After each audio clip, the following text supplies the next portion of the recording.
ko. Kaya, gusto ko lang mag-thank you sa mga sa inyo. Kasi magandang experience yung 2 days na sinalingan ko. Yun, lahat ng mga worries, fears, talagang nailabas ko na yun. Thank you my God kasi isa akong tupang ligaw.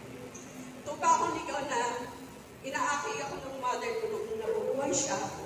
Pero talagang matigas ang puso. Hindi ako sumasama pag inaaya ko magsimba.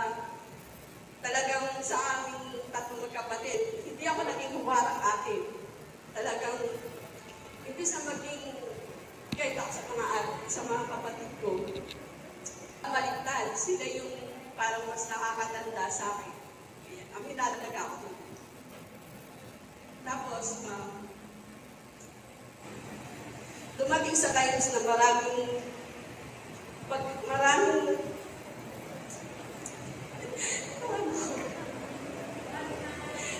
times na munti ka na ako mamatay, pero nandun na sinisave pa rin ako ni Lord. Talagang lagi ako dinadasal ng mama ko sa Nazareno, kasi talagang nung dalaga pa lang ako, talagang kung bumuhos yung dugo ko, kala mo yung langkunan, ganyan. Talagang ilang beses na ako muntik-munti ka mamatay. Bago ako bumalik dito sa Quezon City, muntik-munti ka na naman ako mamatay. Kasi talagang walang tigil yung dugo ko. Sabi ko kay Lord, please, bigyan mo pa ako ng pagkakataon. Mabuhay ko din. Namadagdagan pa yung buhay ko. Sana makasama ko pa yung mga kapatid ko. Kasi yung iba dito, alam na may story namin. Maaga kami naulila. Nagkahiwalay-hiwalay kami ng kapatid. Nagkanya-kanya kami diskarte para mabuhay. At maraming pagkakataon sa buhay namin magkapatid na hindi kami nagkasama. Kasi, yun nga, naulila kami, wala namang pinamanang pahay sa amin yung mother namin. Kaya talagang, bahala kami sa buhay namin kung paano kami makakasurvive. Last year, yun nga, dinasal ko kay Lord na sana bigyan niya pa ako ng pagkakataon. Matagdagan pa yung buhay ko kasi gusto ko makasama yung mga kapatid ko. Gusto ko makasama at bumuo ulit ng masayang alaala na hindi natuloy nung maaga kaming naulila. Kaya nung time na inaya ako ng gusto kong kapatid sa bilat na, ate, gusto mo bang pumunta dito, magbantay sa silog kasi nga, kailangan nila ng tagabantay. Sabi ko, sige. Kasi, at early age, naranasan ko pagtrabaho. Sanay ako kumita ng pera ko. Kaya sabi ko, sige. Kasi, wala naman akong ginagawa sa bahay. Hindi ako sanay na pinipigyan lang ako ng asawa ko ng pera. Kaya nung time na yun, pumunta ako dito. Sa pagpunta ko dito, kasama na sa puso ko yung Lord, babalik ako sa iyo. Babalik ako sa iyo kasi ang dami kong ginawa sa buhay ko. Ang dami kong likong daan na pinuntahan. Ang dami kong kabalbalan sa buhay na ginawa ko sa murang edad ko. Pero hindi mo ko pinabayaan. Ultimo nga yung cravings ko na orange. Walang pera yung asawa ko ng pandemic. Pero natatakam ako.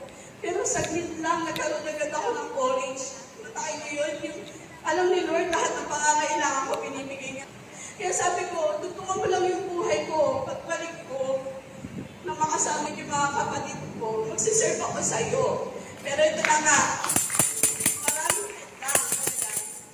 Nandiyan yung mga kalaban na talagang temptation ka talaga na huwag kang bumalik. Yung haharangan ka talaga. Buti ka na nga din talaga ako hindi muli dito sa LSS eh. Kasi madali ako pati sa point. Excited akong pinon, pero hindi natuloy. Kaya sabi ko, ano ba yan? Ayaw naman yata talaga akong pabalikin, pero gusto ko naman, yung excitement ko nawala. Pero pasalamat sa mga taong nandyan. Yan, si RA. Yan, patuloy nag-aano ko. Pag ako lang mag-decide, tutuloy ko pa ba to? Send me your Holy Spirit. Guide mo ko. Bigyan mo ko ng answer kung kapag ko pa bang ituloy to. Saan ka naman tumadating si RA? Thank you. Sabi ko sa iba pa mga tao,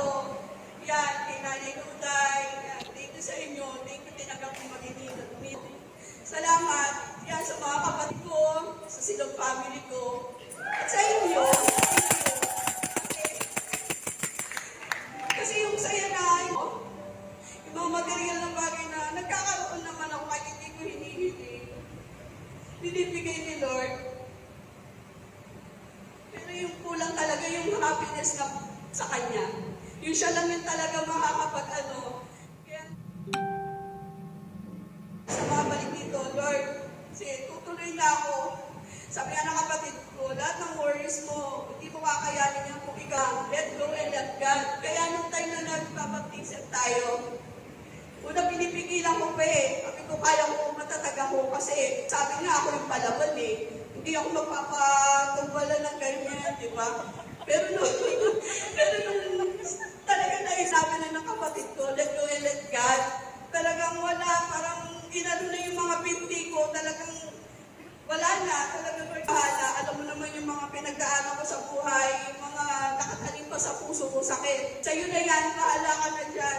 Kaya nung time ng graduation, hindi ko maintindihan yung sarili ko. Kasi sa amin talagang tatlong magkapatid, ako yung mahiyain. Pero nung araw ng graduation, nagulat ako sa sarili ko na parang hinihila ako sa harap. Sabi nga ni Tita Nita na nagme-merienda ko patayan nun, Mayra, alam mo, sasayaw ka sa harap. Sabi ko, hindi tita. Sabi ko, gano'n, di ba? Pero nagulat na lang ako, parang may humihila sa akin sa harapan. Nagulat na lang ako, nato na ako nakikisayaw na ako ng graduation.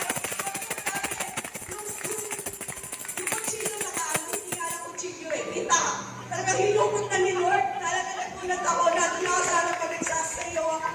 Kaya thank you, Lord, thank you. Kasi isa ako